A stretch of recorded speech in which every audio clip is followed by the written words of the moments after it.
Bon ben, je suis vraiment content d'être là encore, frères et sœurs. Quel privilège qu'on puisse entendre ensemble, sonder les Écritures ensemble.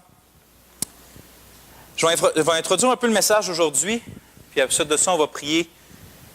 On a commencé une étude, pour ceux qui savent, pour ceux qui ne savent pas, il y a de ça quand même quelques mois, sur l'enseignement que la Bible fait sur l'Église. Puis, on avait vu une introduction à ça, on avait vu que l'Église, c'était qui? On a vu que c'était le peuple dans la Nouvelle Alliance, que Dieu pardonne leurs péchés, que ce soit un juif, un païen, peu importe. C'est ça l'Église, c'est ceux qui ont mis leur foi dans le Seigneur Jésus puis qui ont été sauvés par lui. Ensuite de ça, on avait commencé à voir des caractéristiques de c'est quoi une vraie Église dans la Bible. Parce que, comme on avait vu, c'est pas à cause que tu t'appelles baptiste ou frère ou évangélique que nécessairement tu es vraiment une vraie Église biblique, là. C'est comme Dieu voudrait l'avoir. Un nom, c'est un nom. Sauf que dans la Bible, on voit qu'il y a des caractéristiques précises qui montrent que si une Église ne porte pas ces fruits-là, bien, on ne peut pas dire que c'est vraiment une vraie Église. Comme un chrétien qui ne porte pas des vrais fruits de repentance, de foi, d'amour, de sainteté, sans être parfait, mais qui porte des fruits, si quelqu'un ne porte pas ça, même s'il se dit chrétien, la Bible dit que c'est une fausse confession. C'est pas vrai. La même chose avec les Églises. Pas à cause qu'une Église s'appelle les saints des derniers jours, l'Église de Jésus-Christ des saints des derniers jours, ça ne veut pas dire que c'est une vraie Église. Au contraire, si on commence à voir dans leur enseignement puis leur façon de faire. Fait que, qu'est-ce qu'on avait vu en premier? C'est que l'Église, première caractéristique, est dirigée ou a comme but ultime la gloire de Dieu. Tout ce qu'elle fait, tout ce qu'elle pense, tout ce qu'elle évangélise, la raison de toute chose au fond, c'est parce qu'elle veut que son Dieu, que son nom soit fait grand, que son Dieu soit glorifié, que les gens le connaissent et le savourent et l'aiment et se réjouissent en lui. Ça, c'est le but ultime de l'Église. Ensuite de ça, on avait vu que l'Église n'est pas juste dirigée vers la gloire de Dieu, elle est centrée, elle tourne alentour d'une personne qui est Jésus-Christ. On va voir aussi qu'elle tourne alentour de la parole de Dieu. Mais là, pour l'instant, on avait vu qu'elle tourne alentour de Jésus-Christ. On avait vu la première partie où que, parce que Jésus, c'est la parole de Dieu. Qu'est-ce qu'on avait vu que ça voulait dire? Qu'il est la révélation de Dieu. Il est celui qui montre vraiment qui est Dieu. Puis à cause de ça, vu que c'est la personne la plus merveilleuse, notre adoration puis notre poursuite de Dieu devait être centrée pas sur rien d'autre que sur la personne du Seigneur Jésus. C'est la personne la plus époustouflante de l'univers. Qu'est-ce qu'on ferait à se tourner ailleurs pour chercher Dieu, puis chercher la joie, puis chercher des choses comme ça? Non, notre adoration et notre poursuite est centrée sur la personne du Seigneur Jésus. Puis aujourd'hui, on va voir la deuxième partie de ça. Donc, on est encore dans l'Église, que Jésus-Christ, c'est la centralité de l'Église. C'est le centre de l'Église. Tout tourne alentour de lui. On avait vu l'image qui est la parole de Dieu. Puis aujourd'hui, on va en voir deux autres. On va voir qu'il est la pierre angulaire ou la pièce maîtresse de l'angle. On va voir ce que ça veut dire. Mais on va voir qu'à cause de ça, il y a la centralité de notre espérance puis de notre assurance de salut. À cause que Jésus-Christ est la pierre angulaire de l'Église, il y a la centralité de notre espérance puis de notre assurance. Puis on va voir aussi une autre image que le Nouveau Testament emploie, c'est que Jésus-Christ est la tête de l'Église. Puis à cause qu'il est la tête de l'Église, on voit qu'il est le centre de notre direction, de où est-ce qu'on s'en va, de qu'est-ce qu'on fait, puis aussi le centre de notre obéissance, à cause qu'il est la tête de l'Église. Puis on va encore une fois, on va voir ce que ça veut dire, ça. Donc là, on va prier, puis ensuite de ça, on va tourner dans notre premier passage. Seigneur, je te demande une seule chose ce matin, c'est de parler de ton Fils à nos cœurs. Seigneur, c'est assez d'avoir mis trop d'attention sur d'autres choses, même dans le milieu évangélique, qu'on puisse retourner, centrer sur toi, qu'on puisse voir que notre espérance et notre assurance est centrée sur toi, que notre obéissance est centrée sur toi. Seigneur, qu'on puisse se rappeler aujourd'hui que tu es le fondement de l'Église, puis que tu es la tête de l'Église. Donne-moi des mots pour prêcher, Seigneur. Donne-nous des cœurs pour saisir aujourd'hui. Que ton esprit agisse au milieu de nous pour ta gloire, Seigneur, dans ton peuple. Amen. Frères et sœurs, je vous invite à tourner dans Éphésiens, chapitre 2. Chapitre 2. Comme j'ai dit, le premier point qu'on voit aujourd'hui, c'est que Jésus-Christ est la pierre angulaire de l'Église. Donc, il est la centralité de notre assurance et de notre espérance. Éphésiens 2.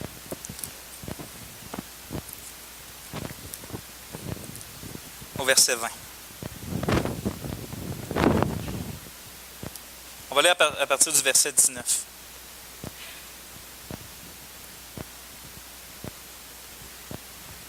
Paul écrit, « Ainsi, vous n'êtes plus étrangers ni gens de passage, mais vous êtes concitoyens des saints et gens de la maison de Dieu, ayant été édifiés sur le fondement des apôtres et prophètes, Jésus-Christ lui-même étant la pierre maîtresse de l'angle, ou la pierre angulaire. En lui, tout l'édifice bien ajusté ensemble grandit pour être un temple saint dans le Seigneur. En lui, vous aussi, vous êtes édifiés ensemble pour être une habitation de Dieu par l'Esprit. » Donc, vous voyez que là, Paul, dans ce passage-là, compare Christ à quoi? À une pierre maîtresse de l'angle, la pierre angulaire. J'essaie de placer ça comme il faut.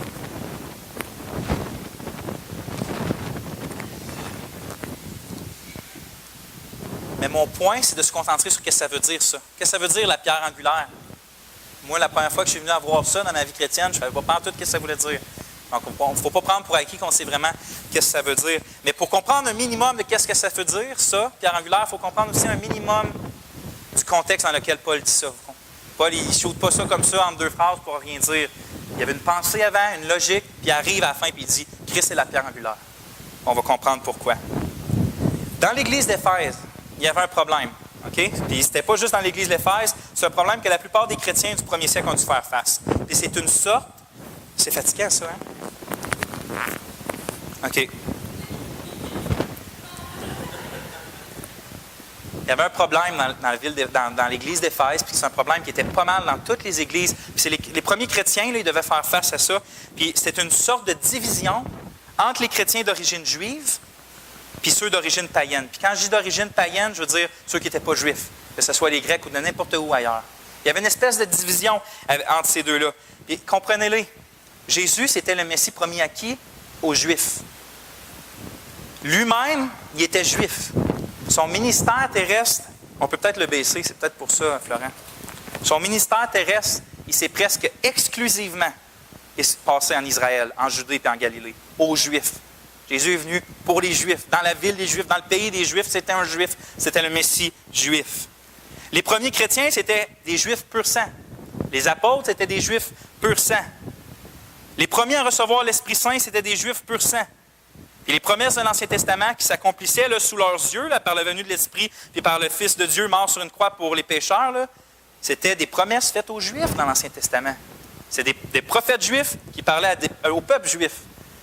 Donc la Bible est très juive, du moins la moitié. Puis dans le temps du Seigneur Jésus aussi, puis dans le temps des apôtres. Donc, vous comprenez que quand les gens des nations, là, les païens et les Grecs, ont commencé à croire au Seigneur Jésus, ont commencé à être sauvés, à recevoir l'Esprit de la même façon, accompagnés des mêmes signes que les Juifs, puis qui ont commencé à avoir des églises, OK, avec un majoritairement juif, mais après ça, ça a commencé à être moitié-moitié. Puis là, il y avait des églises majoritairement païens. Les Juifs, vous pouvez voir que ça a comme fait une espèce de confusion. Là. Qu'est-ce qui se passe? OK, c'est correct, là. On ne les rejette pas, là. Ils croient au même Dieu. Ils croient au Seigneur Jésus, on croit que c'est Dieu. Mais est-ce qu'ils sont vraiment égales à nous? Nous qui, depuis toujours, est le peuple de Dieu, depuis si longtemps, est-ce qu'elles sont vraiment égales? Puis l'une des réponses les plus profondes à cette question-là, ça vient justement de la plume de l'apôtre Paul dans Éphésiens, les premiers chapitres 1 et 2 et 3. Une réponse à ça, est-ce que les Juifs et les païens sont vraiment égales? Si vous voulez connaître la réponse, c'est dans Éphésiens. Bien, c'est à plusieurs places, mais surtout dans Éphésiens. Il argumente avec puissance que et les Juifs et les païens, quand ils sont en Jésus-Christ, sont complètement égales. Il n'y en a pas un au-dessus de l'autre. Il n'y en a pas un meilleur que l'autre. Il n'y en a pas un avec des meilleures promesses que l'autre. Dans les 10 premiers versets du chapitre 2, Paul va écrire, là, je vous le dis dans mes mots, il va écrire que Juifs et païens étaient tous deux des pécheurs perdus. Égal. Qui étaient tous deux sauvés puis pardonnés par grâce. Égal. Tous les deux étaient morts spirituellement, puis tous les deux sont ressuscités ensemble avec Christ. Égal. Puis tous les deux maintenant sont assis dans les lieux célestes avec Christ. Égal. Il n'y en a pas un qui est en avant de l'autre dans ça. Puis au verset 11, Paul continue, puis il écrit directement aux chrétiens païens, là, ceux qui ne sont pas juifs. Puis il leur dit ça à partir du verset 11. C'est pourquoi, souvenez-vous qu'autrefois, vous les nations dans la chair, qui étiez appelées incirconcision parce qu'on appelle la circoncision, donc juifs, circoncision faite de main dans la chair, vous étiez en ce temps-là sans Christ, sans Messie. privé de tout droit de cité en Israël et étranger aux alliances de la promesse, n'ayant pas d'espérance et étant sans Dieu dans le monde. Ça, c'était le cas des païens avant que Jésus-Christ leur ouvre la porte de son royaume. Mais on lit après, mais maintenant, dans le Christ Jésus, vous qui étiez autrefois loin, vous avez été rapprochés par le sang du Christ. Car c'est lui qui est notre paix. Des deux, en parlant juifs et païens, il en a fait un et a détruit le mur qui les séparait. Il a aboli dans sa chair l'inimitié, la loi des commandements qui consiste en ordonnance, afin de créer des deux en lui-même pour être un seul homme nouveau, en faisant la paix et de les réconcilier tous les deux avec Dieu en un seul corps par la croix. Ayant tué par elle l'inimitié, donc la guerre, il est venu et a annoncé la bonne nouvelle de la paix à vous qui étiez loin, c'est-à-dire les païens, et la bonne nouvelle de la paix à ceux qui étaient près, c'est-à-dire les Juifs. Car par lui, nous avons, Juifs et païens, les uns et les autres, accès auprès du Père par un seul esprit. C'est suffisant, je pense, pour essayer de prouver que les Juifs et les païens sont égaux. Mais Paul, il continue. Puis au verset 19, il va commencer à dire sa conclusion de sa présentation. Il voulait présenter que le corps de Christ était uni, que tu sois juif ou païen. Puis au verset 19, il commence sa conclusion. Puis il dit ainsi, ce que je viens de dire, ainsi, vous n'êtes plus des étrangers ni gens de passage, mais vous êtes des concitoyens des saints. Donc les Juifs et les Grecs qui sont chrétiens sont des citoyens égaux d'une même ville, concitoyens. Il continue. Et des gens de la maison de Dieu. Donc les chrétiens juifs et païens sont les membres égaux d'une même famille. Puis finalement, il est décrit comme un temple saint dans le Seigneur. Puis donc, juifs et grecs qui sont en Christ forment la même et seule habitation de Dieu sur la terre. Vous voyez, les deux sont pleinement égaux. Je pense que Paul a très bien réussi à fermer la bouche à ceux qui disaient qu'il y avait une distinction entre les deux. Ça, c'est le contexte dans lequel Paul va dire que Jésus est une pierre angulaire. Mais qu'est-ce que ça change de savoir ça? Ça change que quand on va lire, ça change que lorsque Paul écrit que Christ est la pierre angulaire de l'édifice de Dieu, parce que ce qu'il va dire, c'est la pierre angulaire de la fondation de l'édifice de Dieu, on comprend qu'il ne parle pas d'un temple physique. Il ne parle pas d'une bâtisse. Il ne parle pas du temple à Jérusalem. Là. Mais il parle du corps ou de la bâtisse spirituelle que forment les vrais croyants, qu'ils soient juifs ou païens. Ça, c'est le temple de Dieu. Donc, quand il dit qu'il est la pierre angulaire de ce temple-là, il veut dire qu'il est la fondation, c'est ce que ça veut dire la pierre angulaire, il est la fondation du salut commun de juifs et païens. Ça change ça de savoir le contexte. Qui parle du salut commun des juifs et des païens, de notre salut, frères et sœurs. Donc, que Christ soit la pierre angulaire de quoi? Il est la pierre angulaire de notre salut, de notre espérance, de notre assurance de salut, puis tout ce que ça implique. C'est sur cette image-là qu'on va se concentrer. Bon, qu'est-ce qu'il dit avant de nommer Christ la pierre angulaire? Il nomme qu'ils ont été édifiés sur le fondement des apôtres et des prophètes. Avant de dire que Christ est la pierre angulaire, il dit sur le fondement des apôtres et des prophètes. Qu'est-ce que ça veut dire? Premièrement, comme tout édifice qui est fait dans la règle de l'art, ceux qui sont charpentiers aujourd'hui ou qui ont moins de connaissances dans la matière, on ne construit pas sur quelque chose de pas solide. Si tu construis un immeuble gigantesque comme Bleu Horizon, et que tu ne prends pas bien le temps de faire tes fondations, tu n'as aucune espèce d'idée si rendu au bout, ça ne va pas s'écrouler sous tes pieds. Parce que ta fondation n'est pas solide. C'est pour ça que cette image-là, du fondement, c'est là que j'ai tiré mon titre. Jésus-Christ, centralité de notre assurance et de notre espérance. Pour avoir l'assurance et l'espérance qu'un immeuble gigantesque, comme je viens de dire, soit finalement construit, puis que quand tu vas poser la dernière brique, que ça ne fasse pas, il faut que tu aies mis une bonne fondation. De quoi de solide, selon les ingénieurs, de quoi dans la règle de l'art. Si tu négliges la fondation, il n'y a rien qui te garantit que ça va durer jusqu'à la fin ou que ça va durer dans les tempêtes ou que ça va durer pendant des années, si tu négliges cette partie-là.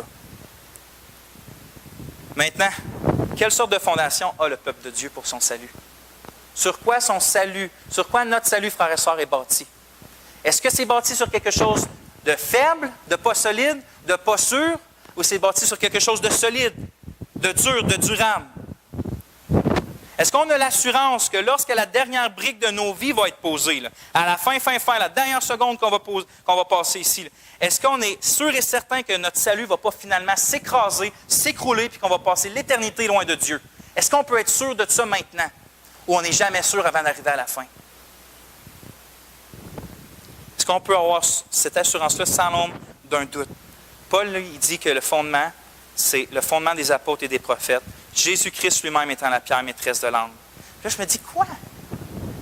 Paul, il dit que notre fondement de notre salut, c'est les apôtres et les prophètes, puis que Jésus, c'est juste la pierre angulaire de tout ça.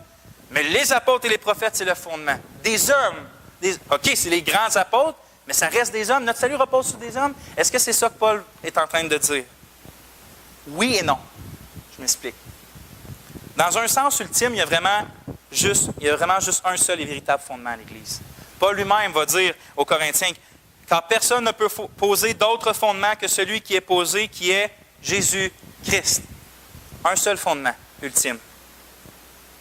Donc je me dis, qu'est-ce que l'apôtre Paul veut dire en écrivant que les apôtres et les prophètes sont le fondement, et que Jésus-Christ, c'est la pierre angulaire? Un fondement, ça a l'air pas mal plus gros que juste une pierre angulaire. Donc, qu'est-ce qu'il veut vouloir dire? Simplement dit, je crois que le fondement des apôtres et des prophètes du Nouveau Testament, parce que ce n'est pas les prophètes de l'Ancien Testament, on n'a pas le temps de voir ça, c'est les prophètes du Nouveau Testament, que ce fondement-là n'est rien d'autre que l'Évangile de Jésus-Christ. Voyez-vous, la mission du Seigneur, là, c'était principalement de venir accomplir le salut de son peuple. Il venait accomplir, il venait vivre la vie parfaite pour finalement pouvoir prendre leurs fautes et échanger les comptes. Tenez ma justice, je prends vos péchés. C'était la mission principale du Seigneur Jésus, de sauver son peuple, d'accomplir leur salut. Mais la mission principale des apôtres, c'était d'établir puis de proclamer cette bonne nouvelle-là de ce que le Seigneur Jésus avait fait. Pas de le faire à sa place. Il y a un seul qui pouvait accomplir notre salut, mais les apôtres devaient appuyer, il y avait la responsabilité de poser cet évangile-là dans les villes, dans le cœur des gens. Par la puissance de l'Esprit, bien sûr.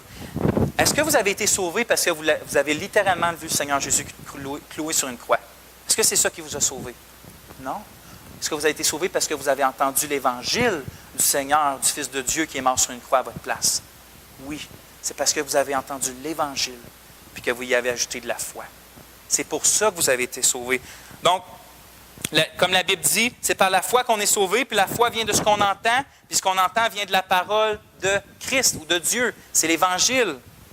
Donc oui, dans un sens, ce que les apôtres et les prophètes ont annoncé, puis établi, c'est vraiment le fondement de l'Église. Parce que sans Évangile, on n'entend pas ce que le Seigneur a fait pour nous autres. Puis sans entendre ce que le Seigneur a fait pour nous autres, on ne croit pas à ce que le Seigneur a fait pour nous autres. Puis si on ne croit pas à ce que le Seigneur a fait pour nous autres, on n'est jamais sauvé. On n'est pas sauvé par magie, là. C'est en attendant la bonne nouvelle.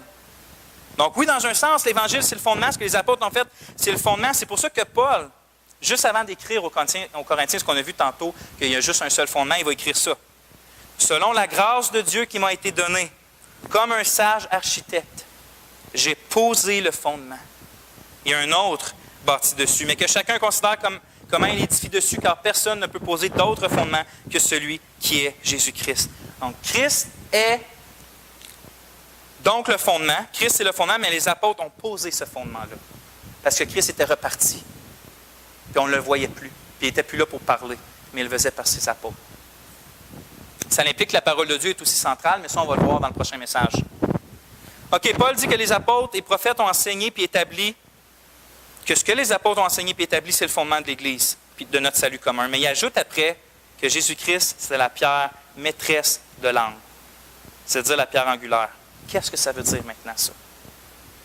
C'est l'une de ces occasions-là où quand tu arrives dans le Nouveau Testament et qu'il y a des images que nous, on ne connaît pas aujourd'hui, que tu n'as pas le choix de faire une espèce de voyage dans le temps, de retourner comment les affaires se faisaient dans ce temps-là, comment ils pensaient, puis comment ils faisaient les choses, pour essayer de comprendre l'image que Paul dit là. Parce que au 1er siècle, puis bien avant ça, dans le temps de Paul, puis dans le temps même du roi Salomon, puis dans toutes les autres nations, ce n'était pas des coffrages en fer ou en bois avec du béton coulé là, qu'on faisait les bâtisses. Les temples n'étaient pas faits comme ça, les maisons surtout pas.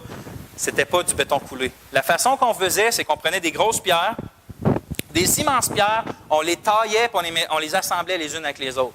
Des immenses pierres, là, comme le temple de Salomon, c'est des immenses pierres taillées précisément, puis ça faisait la fondation solide d'une bâtisse. Puis, dans toutes ces pierres-là, il y avait une pierre particulière qui était encore plus importante que tout le reste. Cette pierre-là, c'était la pierre maîtresse de l'âne. Elle était mise droite au coin, puis était faite avec le plus de minutie possible. Parce que cette pierre-là, mise au coin, là, elle allait supporter le poids de toutes les premières pierres, puis ses angles dictaient comment le reste de la fondation allait être fait. La pierre maîtresse, c'est elle qui dirigeait le reste de toute la fondation, puis finalement de tout le building, de tout l'immeuble. C'était la pièce ou la pierre ou le morceau de la bâtisse le plus important. C'est avec lui qu'on commençait, puis tout reposait sur cette pierre-là. Si tu scrapais cette pierre-là, tu pouvais être sûr que ton immeuble n'allait pas être comme tu voulais qu'elle soit. Et là, Paul dit que Jésus-Christ est cette pierre angulaire-là pour l'Église. Puis c'est évident, c'est uniquement ce que Jésus-Christ est et ce qu'il a fait qui dicte puis qui aligne tout le reste dans l'Église. S'il y a un évangile à prêcher, là, c'est parce que le Fils de Dieu a donné sa vie pour des pécheurs. S'il n'a pas donné sa vie littéralement pour des pécheurs, là, on n'a rien à dire, on n'a rien à prêcher, puis on ne fait rien ici à matin. On est les pires de tous les insensés de la terre si on fait tout ce qu'on fait, puis Jésus-Christ n'a pas donné sa vie littéralement, historiquement, de façon dans la réalité. Donc l'Évangile, c'est la fondation de notre assurance puis de notre espérance, mais Jésus-Christ, lui, c'est le centre de cet Évangile-là. Lui, c'est la fondation de l'Évangile. C'est pour ça que je dis que puisque Jésus-Christ est la pierre angulaire de l'Église, qu'il est la centralité de notre assurance puis de notre espérance. Frères et sœurs, écoutez ça. Le fondement de votre salut, de notre salut commun, ce n'est pas nos efforts, ce n'est pas nos œuvres, c'est Jésus-Christ et Jésus-Christ crucifié. Ce n'est pas parce que tu lis beaucoup, ce n'est pas parce que tu pries beaucoup, ce n'est pas parce que tu aimes les autres beaucoup que tu es sûr d'être sauvé. C'est à cause de Jésus-Christ et Jésus-Christ crucifié seulement. Comprenez-vous que c'est une des choses les plus merveilleuses et libératrices, même si vous êtes sauvé depuis longtemps, c'est une des choses les plus merveilleuses et libératrices que vous pouvez entendre, comprendre puis retrouver ce matin dans votre âme. Que le sûr fondement de votre âme, et donc de votre joie, de l'assurance de la délivrance de la mort, d'une communion éternelle avec Dieu et avec les autres croyants, de votre acceptation aux yeux de Dieu, du pardon de vos péchés, ça repose uniquement et entièrement sur une seule personne, Jésus-Christ. Lui uniquement. Laissez-moi vous le dire d'une autre manière. En réalité, là, il n'y a pas une telle chose que des grands hommes et des grandes femmes de Dieu. Ça n'existe pas. Il y a seulement des hommes et des femmes extrêmement faibles et misérables qui ont cependant un merveilleux et grand Dieu sauveur. On est tous dans le même bateau, mais on a un Dieu merveilleux, grand, glorieux, puissant, gracieux.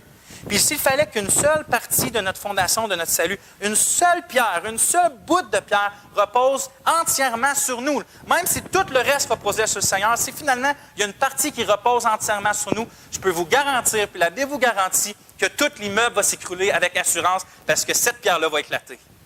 Parce que c'est de même qu'on est fait. Sans lui, on ne peut rien faire. On ne peut pas être une pierre de notre fondation de salut. Mais ô gloire à notre grand Dieu Sauveur, parce que ce n'est pas le cas. Notre assurance puis notre espérance ne repose aucunement sur nous. Aucunement. D'aucune façon possible. Mais seulement sur Jésus. Seulement sur Christ seul. Dites-moi donc, frères et sœurs, est-ce qu'on peut, dès maintenant, à cette heure précise-là, être absolument certain que lorsque la dernière brique de notre vie va être mise, qu'on va être encore debout devant le Christ Jésus quand il va revenir dans la gloire? Est-ce qu'on peut être certain à ce moment précis-là? Est-ce que ces promesses éternelles qu'il nous a faites vont vraiment s'accomplir à la fin? Est-ce que tu peux être certain? Drette là aujourd'hui. La réponse que la Bible dit, c'est oui. Puis pourquoi? Parce que vous allez y arriver? Parce que vous allez tenir jusqu'à la fin? Non. C'est pas ça que la Bible donne comme réponse. C'est parce que Jésus va vous tenir jusqu'à la fin dans sa main percée, même quand vous autres, vous n'allez plus avoir la force de vous tenir à lui.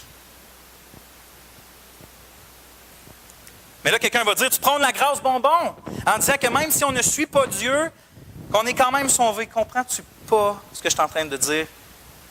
La doctrine, la persévérance, ce n'est pas une grâce bonbon. Je ne dis pas que quelqu'un est sûr de son salut même s'il abandonne Dieu. Que tout le monde l'entende aujourd'hui, que la Bible dit, c'est que si quelqu'un abandonne Dieu, Dieu va l'abandonner aussi. C'est ce que la Bible dit. Ce que je dis, par exemple, ce que la Bible dit aussi, c'est que Dieu est tellement puissant Son œuvre à la croix est tellement parfaite, Christ est tellement central qu'il donne aux véritables chrétiens un cœur dans lequel il met une telle crainte et une telle joie en lui qu'il ne va pas permettre qu'il se détourne. Vous ne verrez jamais un vrai chrétien tourner le dos et dire « Je ne trouve plus Jésus-Christ la personne la plus merveilleuse de ma vie ». Ça ne veut pas dire qu'il ne va pas passer par des périodes, que ça va être plus noir et ténébreux. Mais au bout de la ligne, Dieu ne va pas permettre que son cœur s'éloigne de lui. Parce qu'il est un Dieu jaloux et ceux qui ont donné la vie de son Fils pour eux, il ne va pas les laisser se retourner. Parce que leur fondement, ce n'est pas eux, mais c'est lui. Mes frères et sœurs, il n'y a qu'une seule raison pour laquelle on peut être sûr qu'on va se présenter sans tâche devant Christ lors du jugement. Il n'y a qu'une seule raison pour laquelle tout ce qui est dû en passant de sa justice jusqu'à sa grâce, en passant par sa puissance, est 100% pour nous. Il y a une seule raison pour laquelle la vie éternelle est pour nous une certitude dès maintenant. Une seule raison qui garantit que le temple saint de Dieu qui est nous va pouvoir être terminé, que Dieu va achever son travail. Puis cette raison-là, c'est Christ, Christ, Christ et Christ seulement. Car sur cette croix-là, Christ a pris nos péchés. Christ a pris notre malédiction. Christ a pris la colère de Dieu contre nous. Puis il est mort à notre place, afin qu'on appartienne finalement à Dieu. Christ est le centre de votre et de ma. Christ est le centre de notre assurance et de notre espérance. C'est pourquoi que même s'il y a certains d'entre vous qui se sont réveillés tristes un matin, angoissés, vides, désespérés, la joie de votre salut est encore pleinement disponible et gratuitement disponible pour vous un matin. Peu importe comment vous vous sentez, la joie d'être assuré de votre salut, la joie des plus grandes promesses vous est encore disponible un matin. Parce que le solide fondement de l'Église demeure, la joie de l'Église demeure aussi. Écoutez l'apôtre Pierre qui cite le prophète Ésaïe. Il dit, en 1 Pierre 2,6, « Voici, je pose en Sion une maîtresse pierre d'angle, choisie, précieuse, et celui qui croit en elle ne sera pas confus. » Aucun regret, aucune confusion, aucune honte, aucune tristesse pour ceux qui ont pour fondation le Seigneur Jésus-Christ. Mais Pierre ajoute cet avertissement-là tout de suite après. C'est donc pour vous qui croyez qu'elle a ce prix, si on croit en Christ. Mais pour ceux qui ne croient pas, la pierre que ceux qui bâtissaient ont rejetée, celle-là est devenue la pierre maîtresse de l'angle, une pierre d'achoppement et un rocher qui fait trébucher. Est-ce que ta vie est fondée sur le Seigneur Jésus-Christ? Est-ce qu'il est plus précieux pour toi que toute autre chose? Sinon, si tu le rejettes, si tu ne le glorifies pas, si tu ne le prends pas comme ton trésor ultime, comprends la situation dans laquelle tu es ce matin. La colère et la malédiction de Dieu demeurent sur toi en ce moment même. Ce n'est pas une blague. Ton fondement, ça doit être Jésus-Christ. Parce que quand la tempête du jugement dernier va arriver, et quand le Seigneur Jésus va arriver dans sa gloire pour venir chercher ceux qui ont cru en lui, bien, la tempête de son jugement va tomber sur ceux qui n'ont pas cru en lui. Puis si ton seul fondement, ce n'est pas Jésus-Christ, ta vie ne subsistera pas. Ton bâtiment va tomber. Et tout ce que tu as fait en un autre nom que celui du Seigneur Jésus-Christ. Puis ce jour-là va venir. Donc je te dis ce matin, puis je plaide avec toi, ne le rejette pas. Crois en lui. Repens-toi de ta rébellion envers lui. Abandonne, comme on a chanté, abandonne tout à ses pieds. Suis le Seigneur Jésus. Et tu vas être réconcilié avec ton Dieu gratuitement. Et le fondement solide que je parle depuis tantôt, et la félicité, et la joie, et l'abondance de satisfaction dans l'éternité, dès maintenant, va être disponible pour toi, gratuitement. Si tu décides de te repentir de ta rébellion, décider de suivre le Seigneur Jésus avec la force qu'il va te donner. Il va t'accepter sans reproche. Il ne va pas dire « c'était temps ». Il ne va pas dire « va-t'en encore un peu, c'est pas le temps ». C'est aujourd'hui tu décides de croire au Seigneur Jésus, ou si aujourd'hui tu décides de lui donner entièrement ta vie, peu importe ce qu'il va mettre devant toi, il va t'accueillir les deux bras grands ouverts.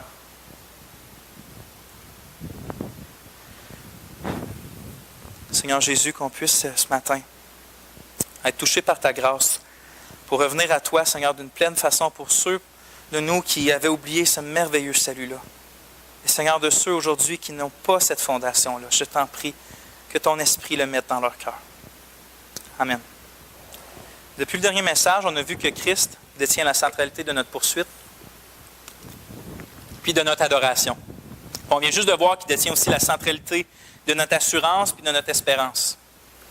Maintenant, on va voir dans un autre passage pourquoi il détient aussi la centralité de quelque chose d'autre. C'est la centralité de notre obéissance, la centralité de notre direction. Puis pour ça, je fais tourner dans Éphésiens au chapitre 1, au verset 20. Mais avant, on va lire un peu avant. On va voir que Christ est la tête de l'Église.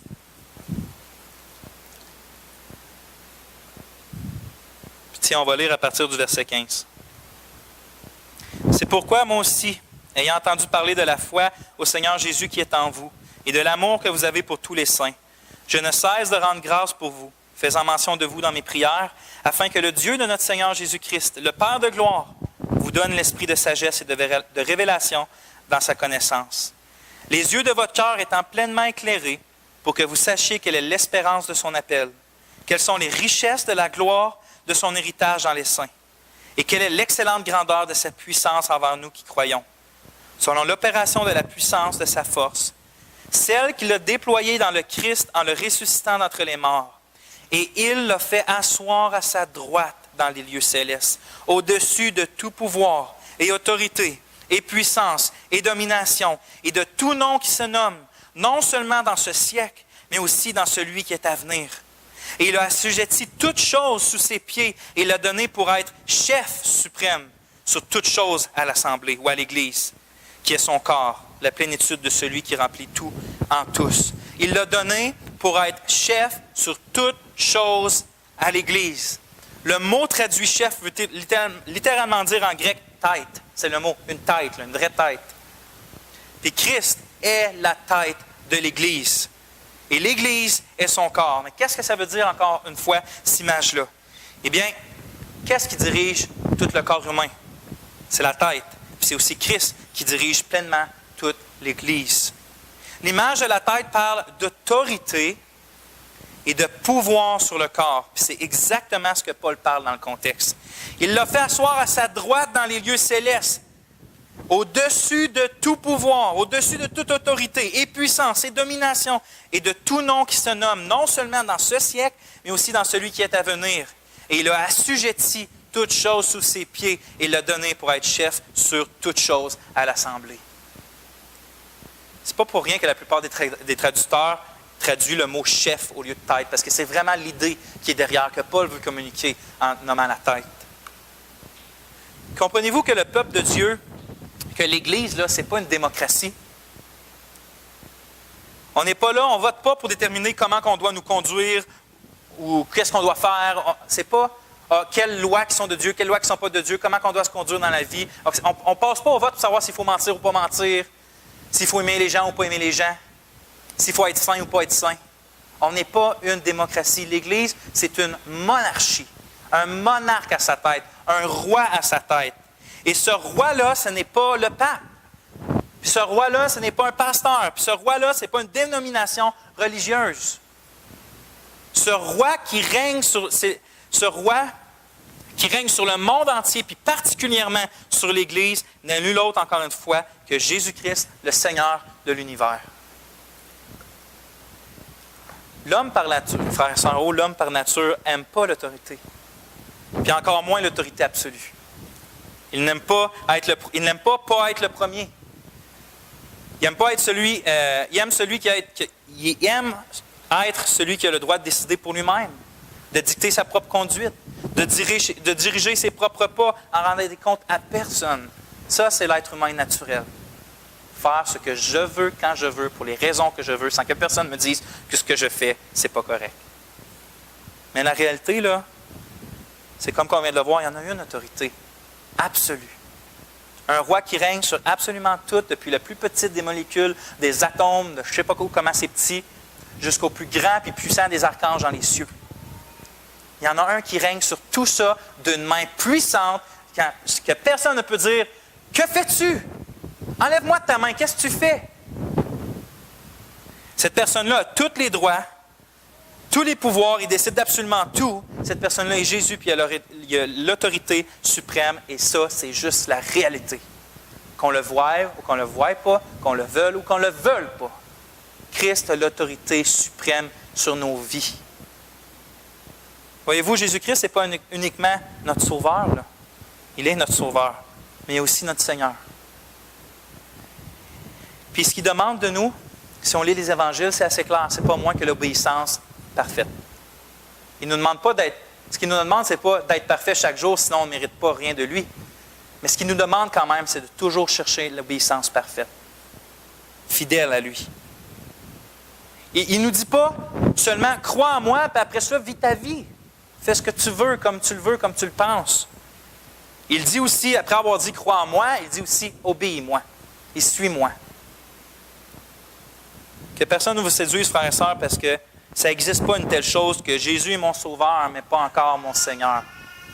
Et j'ai encore entendu ça il y a 3 semaines. Un homme qui parlait de sa fille, puis regardez, c'est vraiment difficile la situation qu'il vit, je ne veux pas rien dénigrer, là.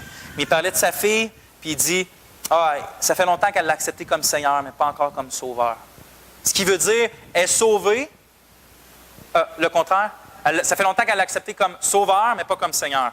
Ça, je veux dire. Ce qui veut dire, là, c'est qu'elle a fait une prière quand elle avait 14 ans. Elle n'a jamais suivi le Seigneur Jésus de toute sa vie. Elle n'a jamais voulu suivre ses commandements et ses lois, mais elle est quand même sauvée. On attend juste qu'elle veuille le prendre vraiment comme son Seigneur, puis obéir à ses lois. Pour moi, frères et sœurs, c'est un blasphème, ça. Parce que l'homme est perdu puis séparé de Dieu justement parce qu'il se rébelle contre l'autorité du roi. Adam et Ève se sont rébellés contre le commandement de Dieu. Puis Christ est venu justement nous sauver du péché de la rébellion puis de la conséquence de notre rébellion. Il est venu nous sauver de ces deux choses-là.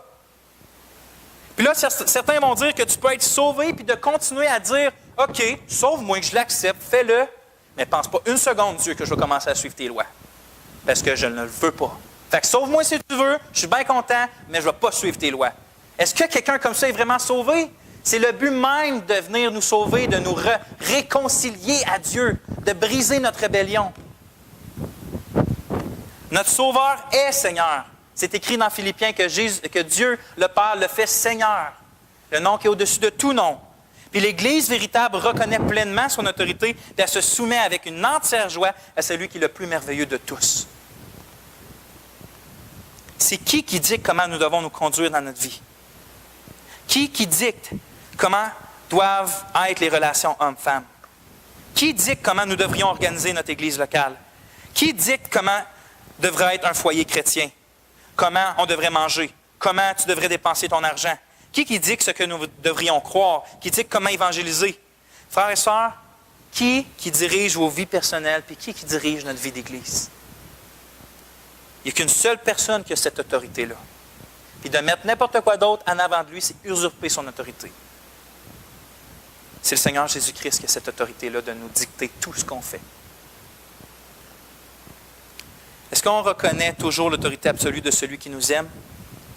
Voyez-vous, ces commandements, ce n'est pas juste des simples propositions, là, des simples recommandations. Quand il dit « fuyez l'idolâtrie » ou « arrêtez la fornication, le sexe avant le mariage », c'est pas juste « ça serait bon pour toi, là.